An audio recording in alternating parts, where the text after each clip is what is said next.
Assalamualaikum warahmatullahi wabarakatuh. Waalaikumsalam warahmatullahi wabarakatuh. Bismillahirrahmanirrahim.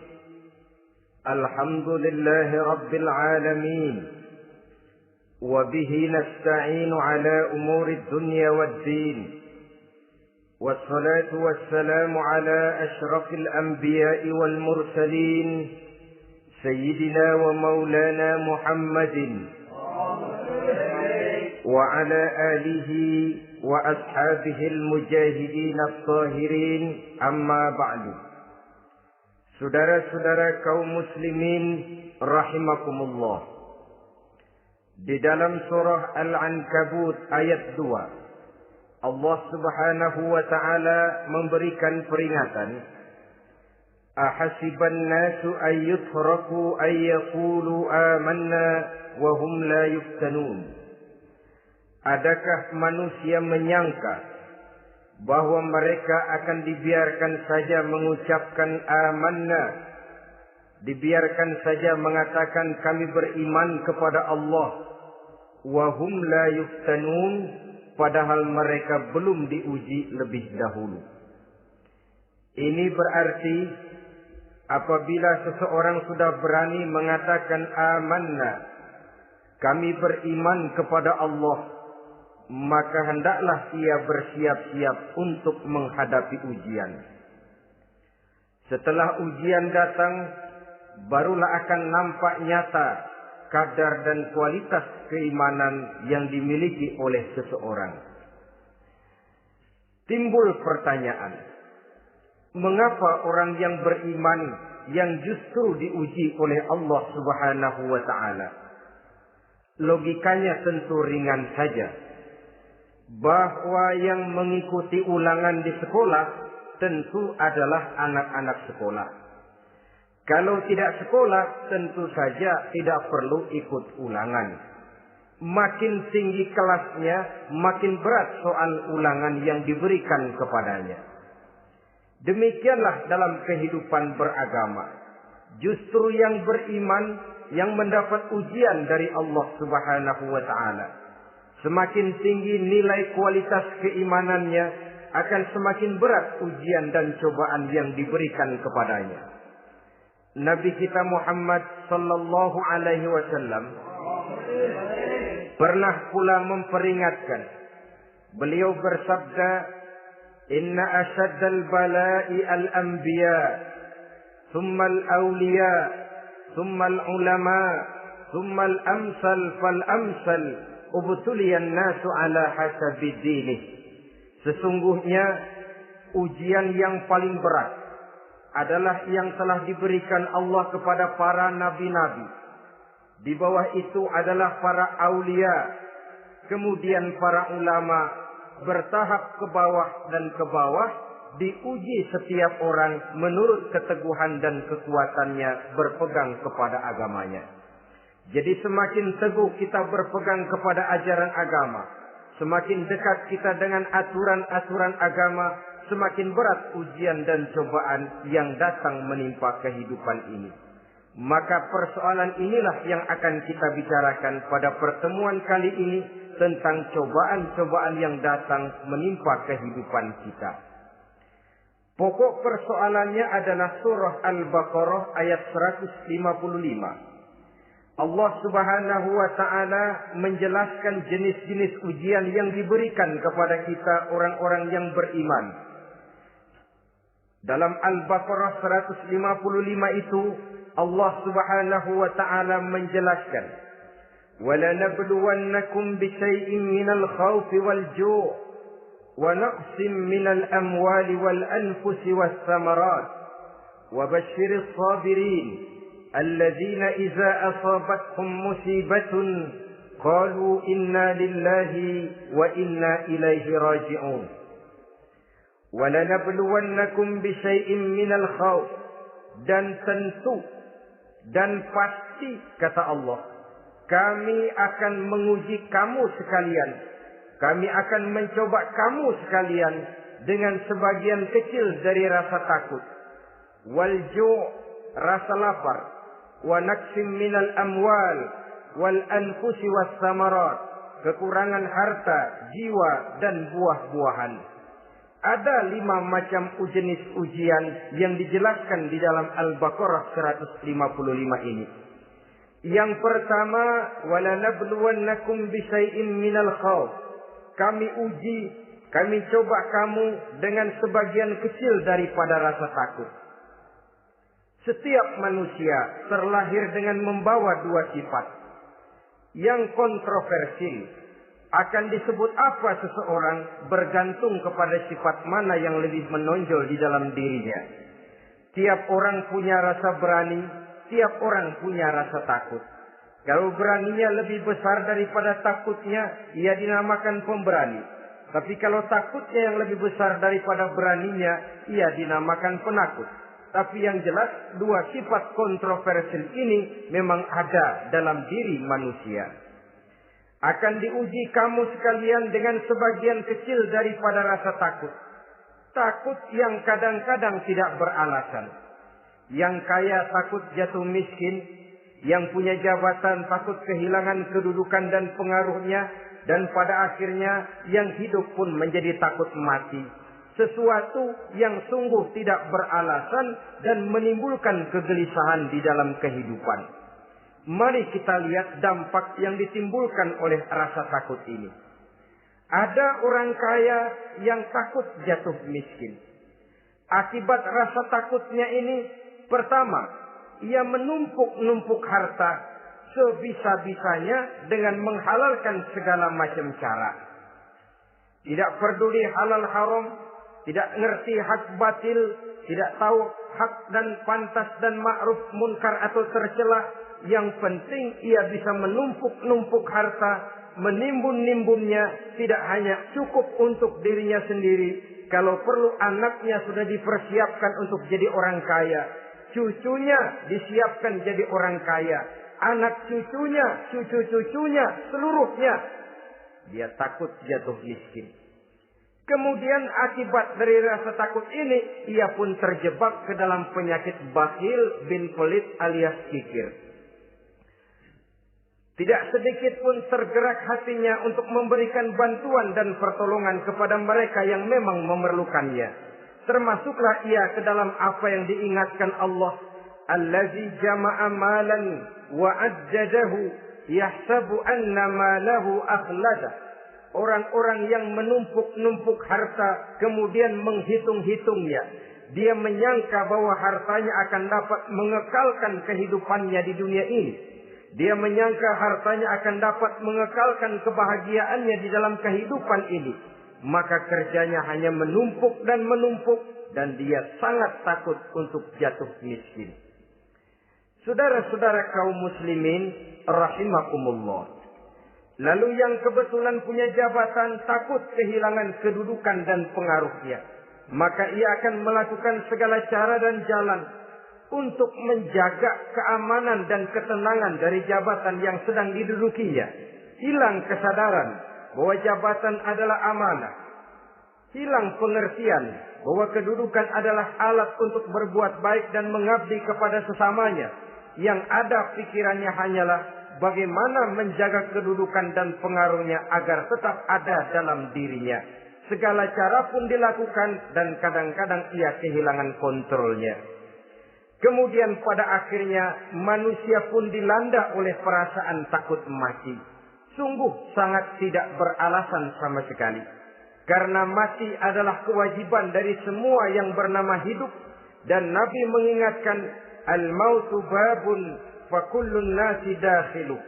Mati adalah merupakan satu pintu yang setiap orang akan masuk ke dalam pintu itu.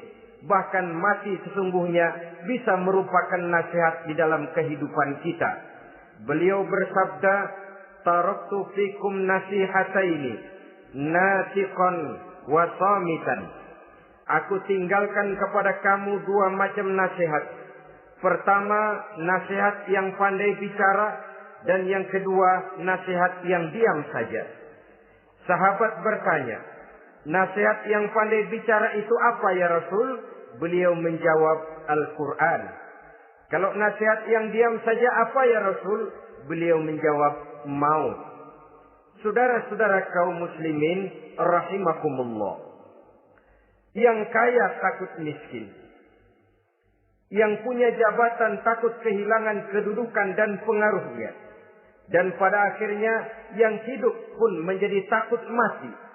Sesungguhnya takut-takut yang sangat tidak beralasan sama sekali. Jika orang kaya takut jatuh miskin, untuk itu kemudian dia menghalalkan segala macam cara untuk menumpuk kekayaan yang tidak akan habis dimakan selama 7 turunan. Kemudian diiringi dengan sifat bakhil, sifat tertutup, sifat berpangku tangan melihat kesulitan dan penderitaan orang lain. Maka sesungguhnya dia tidak merasa bahwa harta merupakan titipan dari Allah Subhanahu wa ta'ala. Bahwa ia merupakan alat dan bukan merupakan tujuan di dalam kehidupan ini. Takut miskin adalah satu penyakit yang mengakibatkan orang lupa diri dan lupa daratan. Takut kehilangan kedudukan dan pengaruh juga adalah penyakit yang menyebabkan orang menghalalkan segala macam cara untuk menjaga kedudukan dan jabatannya. Dan takut mati juga sebenarnya sesuatu yang tidak beralasan. Sebab siapa yang berani hidup harus berani pula menghadapi mati. Yang takut mati tidak usah hidup saja. Karena mati adalah kewajiban bagi semua orang-orang yang hidup. Oleh karenanya, rasa takut yang tidak beralasan sesungguhnya merupakan ujian untuk menguji nilai-nilai keimanan yang ada di dalam diri kita. Orang kaya diuji dengan hartanya, pejabat diuji dengan kedudukan dan pengaruhnya, manusia hidup diuji dengan akan datangnya mati yang menjemput kehidupannya. Menghadapi ujian-ujian semacam ini, maka marilah kita menyadari, yang kaya tidak perlu takut miskin. Dari Allah harta itu datang, kepada Allah harta itu akan kembali. Yang punya kedudukan dan pengaruh tidak usah takut kehilangan kedudukan dan pengaruhnya.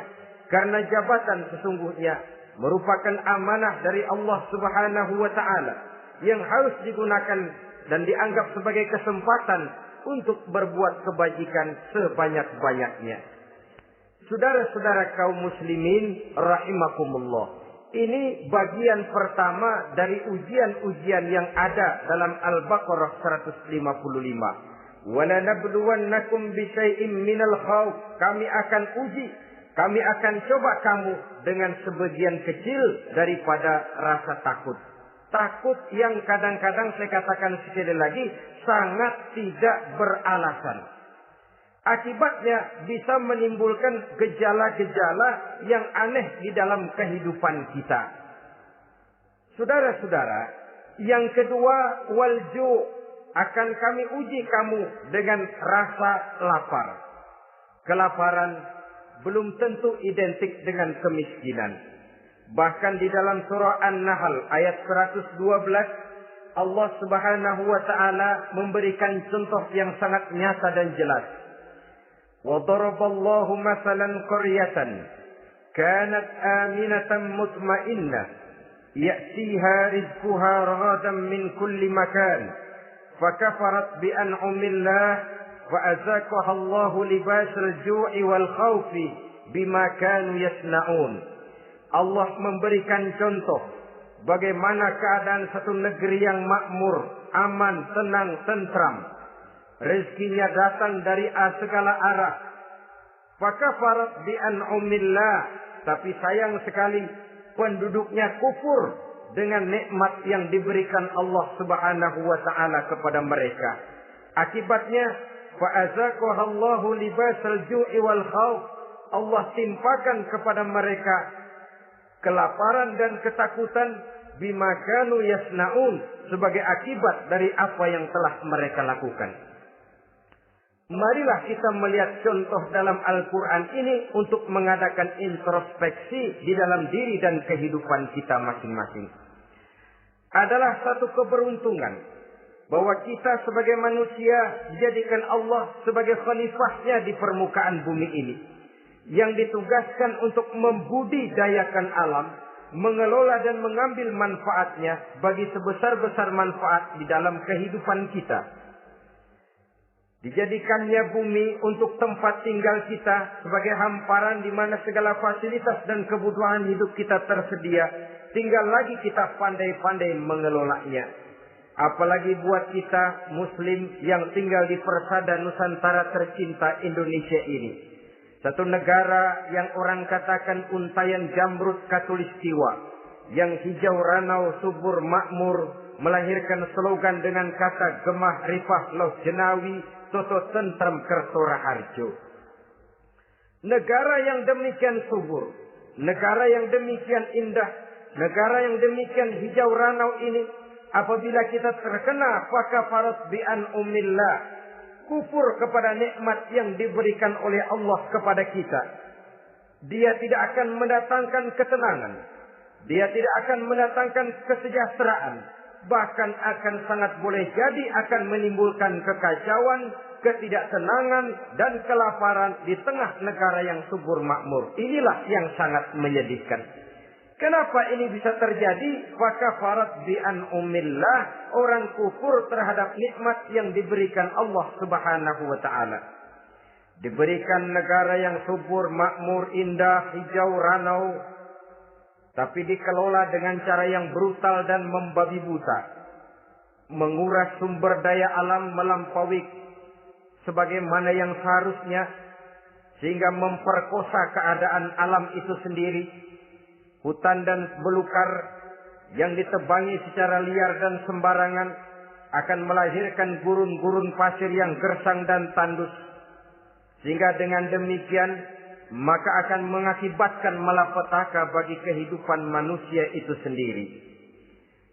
Begitu juga percobaan-percobaan ilmu pengetahuan yang mengundang dan mengandung reaktor-reaktor nuklir akan memberikan luka kepada alam itu sendiri, yang mengakibatkan akan kembali kerugian kepada makhluk bernama manusia. Saudara-saudara kaum muslimin rahimakumullah. Jadi dengan demikian, di dalam satu negara yang subur, hijau, ranau dan makmur, bisa saja terjadi kelaparan apabila kita ingkar, tidak mau bersyukur terhadap nikmat yang diberikan Allah kepada kita. Kita kelola alam ini seenak perut kita saja dengan tidak memikirkan akibatnya di kelak kemudian hari nanti. Kita ambil satu contoh.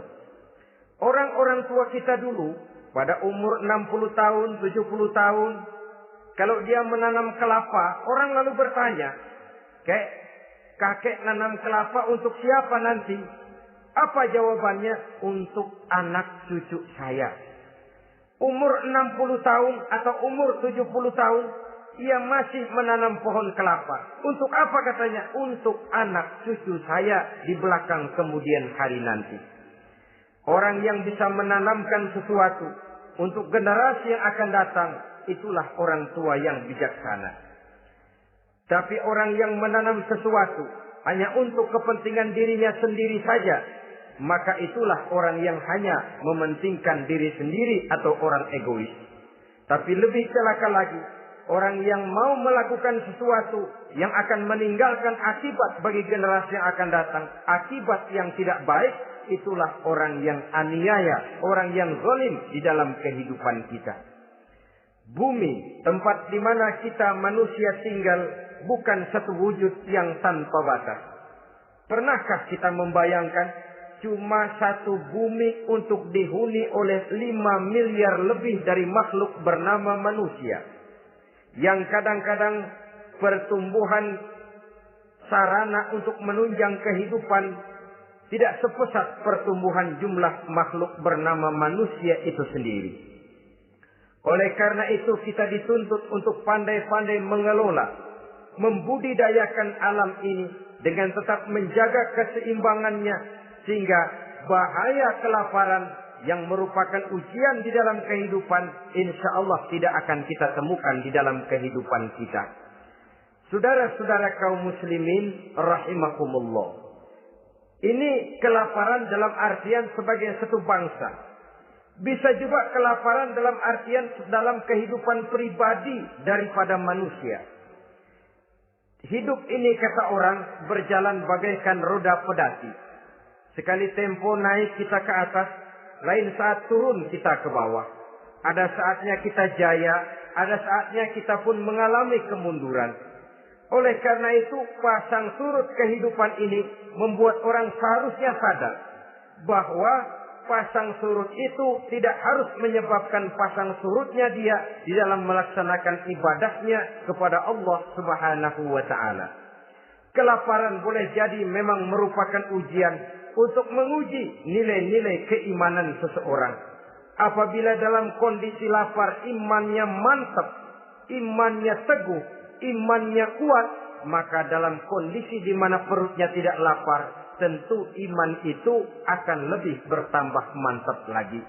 Kalau orang perutnya kenyang, kalau orang perutnya berisi penuh, lalu imannya stabil, kemudian pada saat kelaparan imannya pun mengalami penurunan, maka di situ nyata, di saat dia diuji dengan kelaparan, kualitas imannya ikut menyurut, mundur ke belakang, dan mengalami proses degradasi, proses peluncuran dan penurunan. Oleh karenanya, marilah kita menyadari Allah Subhanahu wa Ta'ala senantiasa memberikan yang terbaik kepada kita bersama. Kelaparan, apabila kita terima dengan sikap lapang dada, tidak akan menyebabkan kita menjadi berbuat nekat. Tetapi kita tetap dalam kontrol, tetap dalam keadaan yang stabil, tidak keluar dengan melakukan perbuatan-perbuatan yang negatif.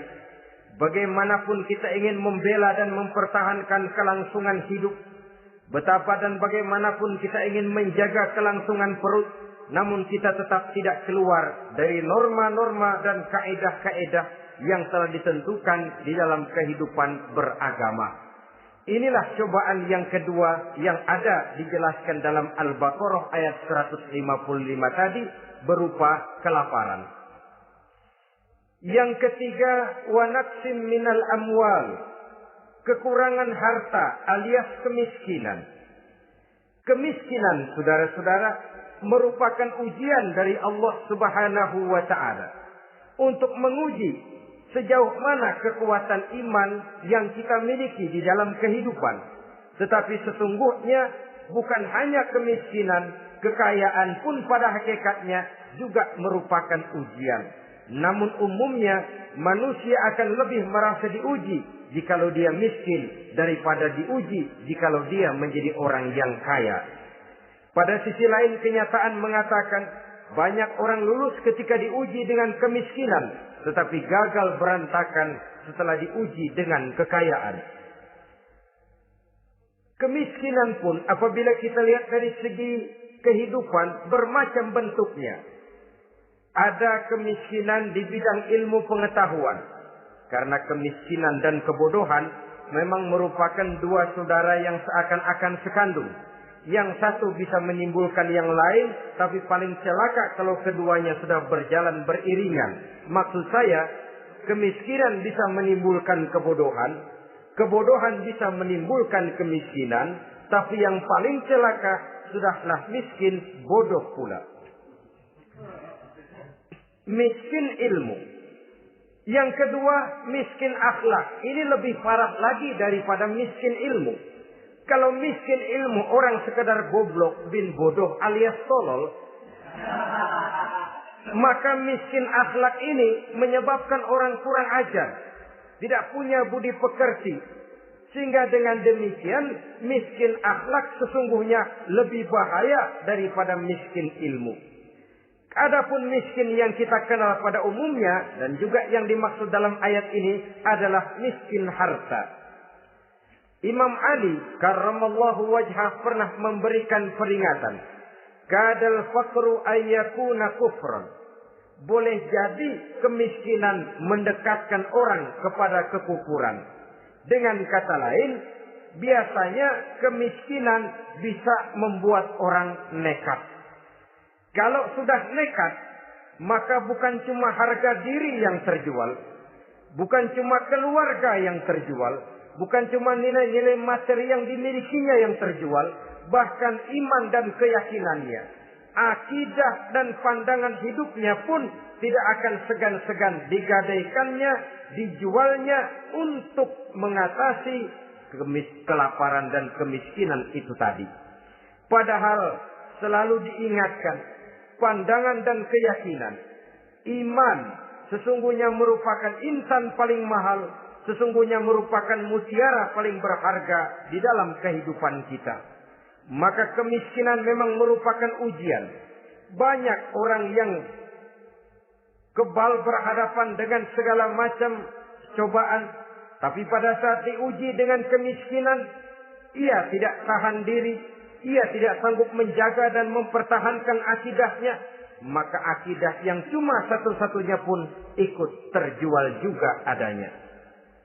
Saudara-saudara kaum muslimin rahimakumullah, mari kita menelusuri bahwa sesungguhnya Nabi menyatakan, ajaban li amril muslim, inna amrahu kullahu lahu khair. Aneh kata Nabi, aku heran kata Nabi, urusan orang Islam ini sesungguhnya semuanya baik. Baik bagaimana? Kalau dia kaya, dia bersyukur, dan itu baik. Kalau dia miskin, dia bersabar, itu juga baik. Jadi kaya bagi orang Islam baik, miskin bagi orang Islam juga baik.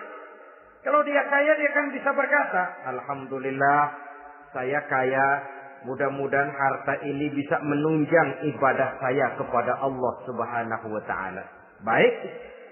Kalau dia miskin, dia juga berkata, alhamdulillah saya miskin, mudah-mudahan di akhirat nanti pemeriksaannya tidak lama-lama seperti orang kaya. Ya kalau melarat yang mau diperiksa apaan? Memang nggak punya apa-apa. Yang kaya boleh jadi pemeriksaannya rada seret, banyak sikutannya. Saudara-saudara kaum muslimin, dua persoalan ini baik kalau kita tidak salah terima. Mana yang lebih baik? Tentu yang lebih baik menjadi orang kaya yang bersyukur. Dan itu memang wajar. Kaya, syukur. Miskin, sabar. Yang luar biasa kalau mau tahu, miskin, syukur. Kalau kaya, syukur memang mestinya. Miskin, sabar. Ya mestinya lah. Miskin kagak sabar mau kemana? Tapi yang luar biasa sesungguhnya miskin syukur. Syukur bagaimana? Ya seperti saya katakan tadi. Alhamdulillah, mudah-mudahan di akhirat nanti pemeriksaannya tidak lama seperti orang yang kaya. Sehingga kata Nabi, setiap persoalan yang dihadapi umat Islam baik bagi dia. Miskin baik, kaya baik, asal orang tidak salah terima. Tapi sebaliknya, kalau salah terima, kaya lupa diri, miskin lupa daratan. Pada posisi di mana dia sebenarnya tidak bisa menerima kenyataan dengan baik, akhirnya kehilangan kontrol. Saudara-saudara kaum muslimin rahimakumullah. Karena itu pada pertemuan kali ini saya ingin mengajak kita bersama. Marilah kita menyadari betapapun kemiskinan yang datang menimpa, seluruhnya merupakan ujian yang datang dari Allah untuk menguji nilai-nilai keimanan kita. Jangan iman itu berubah, jangan akidah itu bergoyah, jangan keyakinan dan pandangan hidup itu tertukar dengan keyakinan dan pandangan hidup lainnya. Bahkan dalam kemiskinan, orang biasanya menemukan diri dan kepribadiannya. Dalam kemiskinan, orang bisa berjalan lebih lurus untuk mendekati Allah Subhanahu wa taala. Sesungguhnya kemiskinan bukan merupakan sesuatu yang harus kita takuti, apalagi kalau ia memang merupakan ujian. Kemiskinan yang merupakan ujian adalah kemiskinan yang akan berakhir dengan kebaikan. Saudara-saudara kaum muslimin, tapi jangan lupa membicarakan pokok persoalannya. Ini kalau kemiskinan menimpa orang-orang yang beriman, itu yang ujian. Kalau nggak beriman, melarat, bukan ujian, persekot.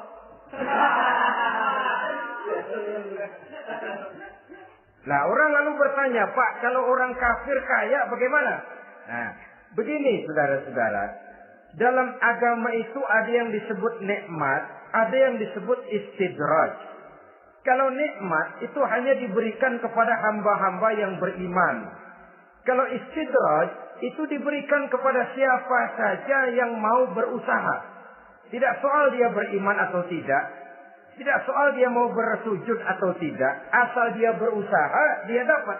Itu yang dinamakan istidraj. Seperti orang mancing ikan, mesti diberikan umpan. Setelah umpan itu dimakan, tidak langsung ditarik, tapi diulur dulu.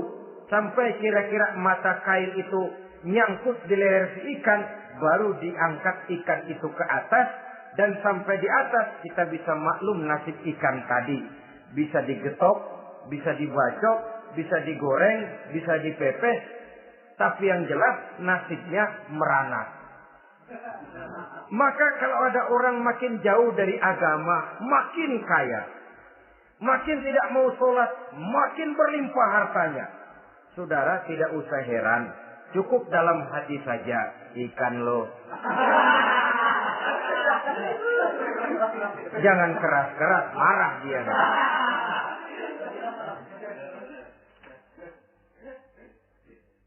Kemiskinan apabila didasari dengan sikap keimanan merupakan ujian untuk menguji kualitas keimanan seseorang. Bahkan satu hadis menyatakan apabila Allah mencintai seorang hamba, maka diujinya hamba itu karena Allah ingin mendengar liyasma'a tadarru'ahu, ingin mendengar ratapan orang tadi. Sama juga kita, kadang-kadang karena cinta benar kepada anak kita yang mungil, suatu saat kita ingin mendengar dia nangis, kita cubit dia. Bukan karena gemes, bukan karena benci, ingin mendengar nangisnya kok indah begitu. Saudara-saudara kaum muslimin rahimakumullah. Jadi jangan sampai ada pertanyaan, saya kan sembahyang rajin banget, kenapa miskin ya? Apabila sekali lagi didasari dengan sikap keimanan, maka kemiskinan merupakan ujian. Dan tentu anak sekolah itu kalau lagi ujian berat, capek, sakit hati, peras keringat, banting tulang, kepanasan, kehujanan, kenikmatan baru akan dia rasakan pada saat terima rapot pengumuman kenaikan kelas. Di situ kenikmatannya terasa. Demikian menghadapi ujian, kita cuma mengeluh. Kenapa ada rasa takut? Kenapa kelaparan? Kenapa kemiskinan? Di balik semua itu, apabila kita sudah merasakan naik kelas, akan terasalah kenikmatannya. Itu ujian yang ketiga. Yang keempat yang diceritakan dalam Al-Baqarah 155, wal anfus ay wa naqsim minal anfus, kekurangan jiwa atau kematian. Saudara-saudara, yang hidup takut mati. Padahal semua makhluk hidup harus berani mati. Bagaimanapun takutnya kita kepada mati, bisakah kita menghindarkan diri dari dia? Bagaimanapun kita tidak ingin bertemu malaikat maut, kemana kita akan lari bila dia datang mengetuk pintu? Bagaimanapun kita ingin menghindar dari pertemuan dengannya, kemana kita akan lari apabila dia sudah datang hendak menjemput nyawa? Karena itu memang ada satu prinsip yang dijelaskan oleh para ulama kita, iskariman au mut syahidan. Mati dan hidup dua hal yang tidak terpisahkan. Oleh karenanya, kalau memang hidup, hiduplah secara mulia. Kalau mati, matilah secara syahid. Hidup mulia atau mati syahid. Jangan terbalik. Hidup sia-sia, mati konyol. Nilai yang tidak ada artinya. Alangkah nikmatnya hidup yang berisi kemuliaan, dan alangkah indahnya mati dalam nilai syahid. Saya ingin menyegarkan ingatan saudara-saudara kepada sikap Nabi Allah Ismail alaihi salam ketika menghadapi keputusan dari Allah Subhanahu wa taala memerintahkan Nabi Ibrahim alaihissalam untuk menyembelih leher anaknya Ismail, yang ini berarti adalah kematian. Ketika datang perintah untuk menyembelih leher Nabi Ismail, Nabi Ibrahim berkata kepada putranya, "Ya bunayya inni ara fil manami anni azbahuka fanzur maza tara." Ananda Ismail, ayah mimpi diperintah oleh Allah untuk menyembelih lehermu. Menurut pendapatmu bagaimana mimpi ini, nak? Laksanakan atau tidak usah? Saya tidak sanggup membayangkan. Anak cuma satu-satunya. Sudah lama diharapkan. Si buah hati belahan jantung pelanjut cerita penerus sejarah. Ketika anak ini sedang lucu-lucunya, turun perintah untuk menyembelihnya.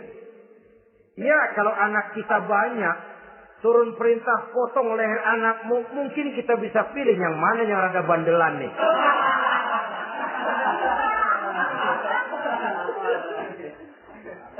Tapi ini anak cuma satu-satunya. Lucu, sudah lama diharapkan. Dan memang itu juga merupakan ujian kepada Nabi Allah Ibrahim. Seolah-olah Allah berkata, "Hai Ibrahim, dahulu sebelum kau punya anak, kau memang cinta kepadaku. Sekarang setelah kau punya anak, masuk rasa cinta anak ke dalam hatimu. Buktikan Ibrahim, mana yang lebih besar? Cintamu kepadaku, kata Allah, atau cintamu kepada anakmu? Sembelih leher anakmu." Ternyata kemudian sejarah menyatakan, Nabi Ibrahim cinta kepada Allah, beliau pun cinta kepada putranya. Tapi cintanya kepada Allah lebih besar daripada cintanya kepada putranya. Sehingga ketika turun perintah penyembelihan, itu pun dilaksanakannya, tapi tetap musyawarah dulu. Yakin itu memang perintah Allah, beliau toh mengajak dialog putranya. Ini yang penting dalam kehidupan kita. Dialog. Nah, bapak mimpi diperintah Allah untuk menyembelih lehermu. Menurut pendapatmu bagaimana, nak? Laksanakan atau tidak? Yakin itu perintah Allah, tapi asas musyawarahnya tidak beliau tinggalkan.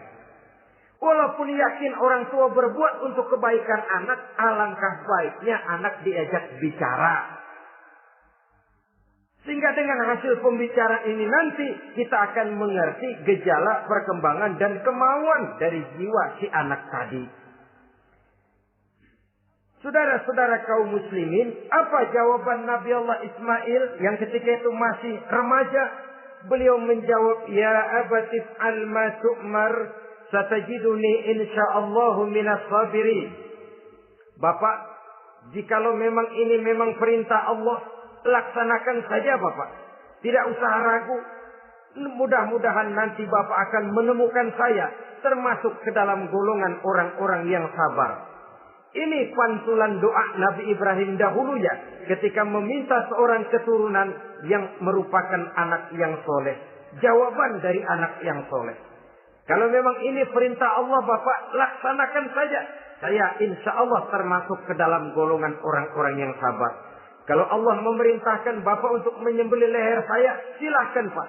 Saya ikhlas, saya ridho, saya rela untuk memenuhi perintah Allah Subhanahu wa Ta'ala.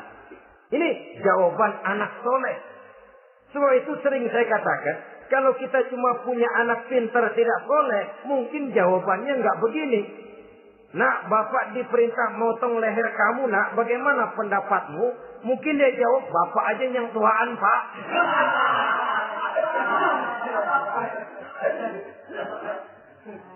Saudara-saudara kaum muslimin rahimakumullah. Jadi prinsip ini gugur memenuhi panggilan Allah. Hidup mulia atau mati dengan syahid. Dua pilihan yang harus dua-duanya bisa kita laksanakan. Iskariman au mutsyahidan. Kalau hidup, hiduplah dalam kemuliaan. Kalaupun mati, matilah sebagai syahid. Sebagai orang yang dikenang kebaikan dan kebajikannya. Sebagai orang yang dekat dan banyak berbuat untuk kepentingan agamanya. Jangan tidak tercapai kedua-duanya. Hidup tidak punya nilai, mati pun tidak punya arti. Sia-sia semuanya. Kita masih hidup, orang anggap enggak ada. Dalam istilah tauhid disebut wujuduhu ka'adamihi. Adanya sama dengan tidak adanya. Dia sih ada apa enggak ada, sama gitu-gitu juga. Alangkah ruginya kalau ada kita dianggap sama dengan tidak ada. Apalagi kalau kita sudah tidak ada, ya tidak ada beneran. Iskariman au mutsyahidan. Hiduplah mulia atau matilah sebagai syahid. Saudara-saudara kaum muslimin rahimakumullah. Mati sesungguhnya juga merupakan ujian. Untuk menguji sejauh mana persiapan yang sudah kita lakukan di dalam kehidupan ini untuk menyambut. Dan tidak cuma sekedar untuk menyambut, tapi juga untuk mengarungi kehidupan sesudah kematian itu sendiri. Sebab kematian bukan akhir dari segalanya. Kematian cuma satu pintu di mana kita akan masuk dan akan berjalan kembali menelusuri fase-fase kehidupan yang telah ditentukan oleh Allah Subhanahu wa taala. Saudara-saudara kaum muslimin rahimakumullah. Pembicaraan tentang kematian ini pun bisa kita evaluasi. Ada yang takut mati usahanya, ada yang takut mati karirnya, ada yang takut mati rezekinya, ada yang takut mati batinnya, ada yang takut mati jasmaninya, dan lain sebagainya. Seluruh ketakutan kepada kematian itu memang merupakan hal yang wajar. Ada yang takut mati usahanya, ada yang takut mati karirnya, ada yang takut mati rezekinya. Tapi kalau ketakutan itu lalu melahirkan perbuatan-perbuatan negatif yang menimbulkan penyimpangan, itu sudah di luar dari yang seharusnya. Kematian merupakan ujian. Menghadapi segala macam ujian termasuk kematian ini akan kita bicarakan pada bagian penutup nanti. Yang kelima, saudara-saudara, ujian yang dijelaskan dalam Al-Baqarah 155 tadi, wa naqsim minas samarat, kekurangan buah-buahan. Kekurangan buah-buahan bisa berarti paceklik. Ini juga bisa diakibatkan oleh apa yang dijelaskan dalam An-Nahl 112 tadi. Orang kufur kepada nikmat yang diberikan Allah Subhanahu wa taala. Orang jauh dari petunjuk-petunjuk agama. Merasa segala persoalan bisa dipecahkan dengan kemampuan otaknya. Hilang rasa ketergantungannya kepada Allah Subhanahu wa taala. Maka usahanya bisa berakhir dengan yang tidak diharapkan. Sudah bikin target, tahun ini kita bakal panen raya besar. Tahu-tahu tikus ngamuk. Habis padi digarap oleh tikus, panen bisa gagal.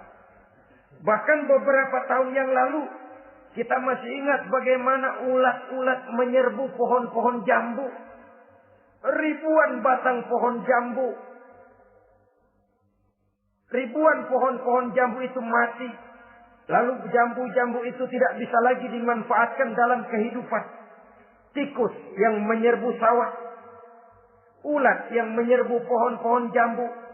Angin topan, puting beliung, gempa bumi. Itu sudah proses-proses di luar kemampuan manusia untuk mendeteksinya. Disinilah manusia harus sadar bahwa setelah ia berusaha dan berusaha sesuai dengan keterikatannya kepada hukum alam, kepada sunnatullah, maka ia harus punya sandaran vertikal kepada Allah Subhanahu wa taala. Agar bila usahanya berhasil, dia tidak lupa diri dan lupa daratan. Dan apabila usahanya kemudian ternyata gagal, dia tidak menjadi putus asa, buruk sangka, sempit hati, sempit pandangan. Cobaan datang dari Allah Subhanahu wa taala berupa kekurangan buah alias paceklik.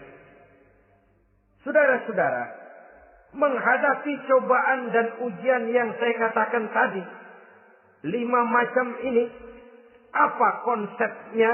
Apa jalan keluarnya? Ayat selanjutnya dalam kalimat tadi menjelaskan, wabasyiris sabirin, menghadapi ujian-ujian dalam hidup, baik rasa takut, kelaparan, kemiskinan, kematian, kekurangan harta, kekurangan buah-buahan. Wabasyiris sabirin, gembirakan orang-orang yang sabar. Menghadapi segala macam ujian tadi, gembirakan orang-orang yang sabar. Siapa orang yang sabar itu? Alladzina iza asabathum musibatun qalu inna lillahi wa inna ilaihi raji'un. Yaitu orang-orang yang apabila menghadapi ujian, ditimpa musibah, mereka berkata, sesungguhnya kami berasal dari Allah, dan sesungguhnya kepada Allah pula kami akan kembali. Bukan cuma sekedar ucapannya, tapi penghayatannya kepada filsafat yang terkandung di dalam kalimat itu tadi. Maka jadilah dia semacam lipstick. Jadilah dia semacam dekorasi. Apabila kita berjanji dan dalam hati kita sudah ada kemungkinan besar kita tidak akan datang, kita tetap menggunakan kata-kata insya Allah. Padahal yang jelas tidak akan mau datang adalah kita. Kita sandarkan dan kita kembalikan itu kepada Allah. Sesungguhnya kami berasal dari Allah. Sesungguhnya kepada Allah juga kami akan kembali. Bukan cuma sekedar ucapannya, tapi juga penghayatan kepada filsafat yang terkandung di dalamnya. Kalau suatu saat kita harus kehilangan harta yang kita miliki, kenapa tidak berpikir inna lillahi wa inna ilaihi raji'un? Bahwa dulu pun ketika lahir ke dunia ini, tidak ada harta yang saya bawa. Kalau sekarang harta itu hilang, inna lillahi wa inna ilaihi raji'un. Itu yang saya maksud. Kalau sekarang, kalau suatu saat kita harus melepaskan pangkat jabatan yang kita sayangi, kenapa kita tidak kembali kepada inna lillahi? Dulu pun ketika waktu lahir ke dunia ini, tidak ada pangkat dan jabatan yang saya bawa. Kalau sekarang harus pensiun, inna lillahi wa inna ilaihi raji'un. Ini kadang-kadang enggak. Dengar mau mutasi, mau pensiun, mulutnya innalillahi, tapi gerbek-gerbek dukun diusut.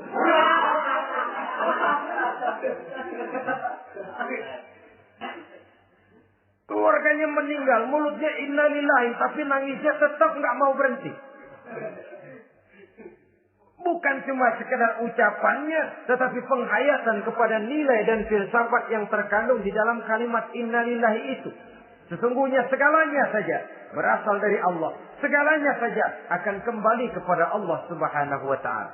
Kalau ini yang kita jadikan landasan, maka sesungguhnya menghadapi berbagai ujian ini, kita tidak akan salah tingkah. Tidak akan salah tingkah, tidak akan salah sikap. Kalau sudah ini dasar dan fondasi yang menjadi landasan tempat di mana seluruh cobaan datang bertumpuk, segalanya datang dari Allah, segalanya akan kembali kepada Allah, maka betapapun bertumpu ujian datang menimpa, rasanya tidak akan lagi membuat kita goyah, karena fondasi tempat kita berdiri sudah demikian kokoh dan kuatnya. Dan fondasi itu inna lillahi wa inna ilaihi raji'un. Segalanya datang dari Allah, segalanya akan kembali kepada Allah Subhanahu wa ta'ala. Keyakinan ini memberikan kelapangan jiwa. Dari kelapangan jiwa, maka akan tertuang ketenangan dan ketentraman. Jauh dari stres, jauh dari darah tinggi, jauh dari bingung, jauh dari rasa takut. Segalanya sudah kita kembalikan kepada Allah Subhanahu wa ta'ala. Saudara-saudara kaum muslimin rahimakumullah. Oleh karenanya, ini jalan keluar dan inilah orang yang sabar. Yaitu orang yang mengembalikan segala persoalan bahwa segalanya datang dari Allah, segalanya akan kembali kepada Allah. Bukan sabar dalam pengertian kita sehari-hari. Sabar, maaf ya, dalam pengertian kita sehari-hari biasanya orang yang sabar yang gak banyak tingkah. Diam. Gak salah apa-apa, kepala dikelepak. Diam aja. Ente nggak salah apa-apa dikelepak diem ya. Gue lagi sabar, diem loh. Rasanya ini sih, kalau sabar macam ini yang kita punya, boleh jadi kita akan tertindas terus. Sebab itu, pada penghujung surah Al-Asr, Allah menggandengkan antara tawasau bil haq dengan tawasau bis sabr. Kebenaran dan kesabaran, dua hal yang memang tidak boleh terpisahkan satu dengan yang lain. Kalau kita benar, kita harus sabar. Kalau kita mau sabar, harus karena benar. Apabila kebenaran satu prinsip, maka kesabaran adalah satu strategi. Prinsip yang tanpa strategi bisa membuat kita tidak akan mencapai tujuan yang kita harapkan. Artinya, kebenaran tanpa kesabaran membuat kita mudah dipatahkan orang, tapi kesabaran tanpa kebenaran akan membuat kita diinjak terus oleh orang lain. Karena itu, kalau yakin kita benar, harus sabar. Kalau mau bersabar, harus karena benar. Dalam hal ini, sifat sabar yang dicontohkan oleh Rasulullah Sallallahu Alaihi Wasallam sungguh memang merupakan jadi panutan. Sepanjang persoalannya adalah persoalan pribadi. Sepanjang pribadi beliau yang dihina. Sepanjang pribadi beliau yang dicaci maki. Beliau biasanya bisa mengendalikan diri. Tapi kalau sudah agama masalahnya, maka beliau pun tidak segan-segan mencabut pedang maju ke medan perang. Bukan untuk memaksakan agama dan keyakinan. Karena agama dan keyakinan memang tidak bisa dipaksakan.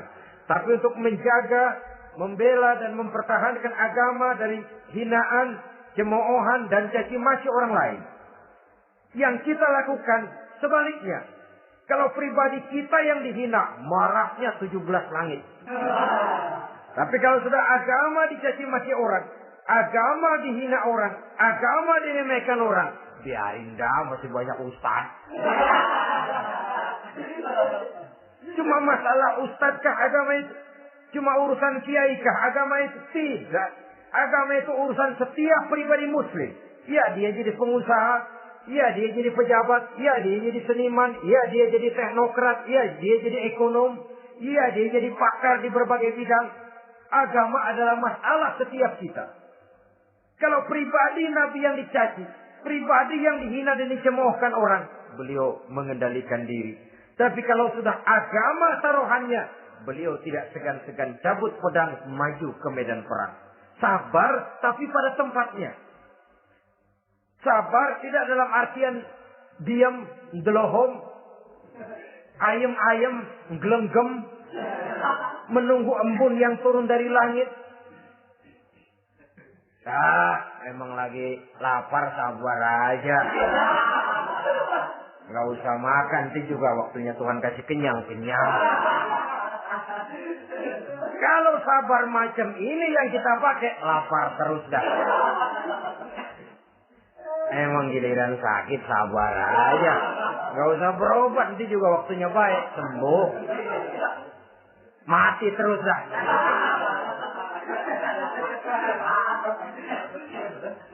Ya, perkara ada orang sakit tidak berobat sembuh, itu hak Allah. Tapi tidak boleh kita jadikan sandaran, apalagi kalau makom kita dengan Allah masih sedemikian jauhnya.